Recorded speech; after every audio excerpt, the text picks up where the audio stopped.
Hey guys! So, come with me to dress for my airport look. So, I'm going to Sikihor and I'm just going to wear the comfiest fit for airport. Kasi after namin sa airport is may sasakyan pa kami na Roro papuntang Sikihor.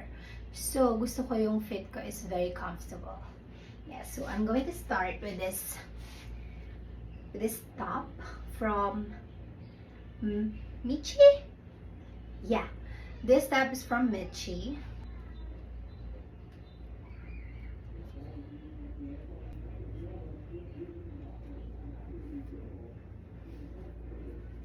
Yep, guys. And then, after that, I'm going to just wear shorts.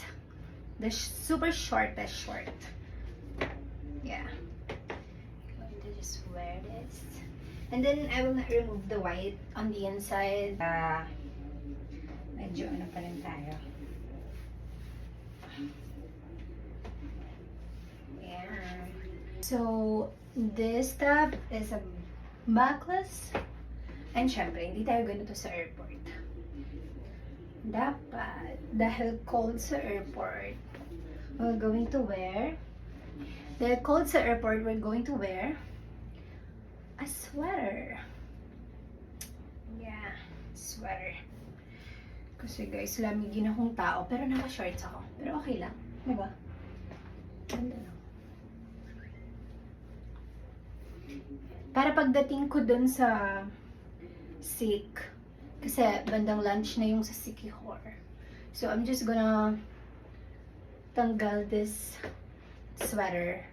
Tapos, ready na ako. Ready na ako to swim or ready na ako to travel. Yeah, this is the fit and I'm just going to wear sandals.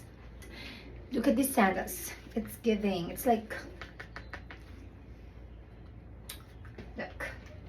I'm going to show you. This is the fit.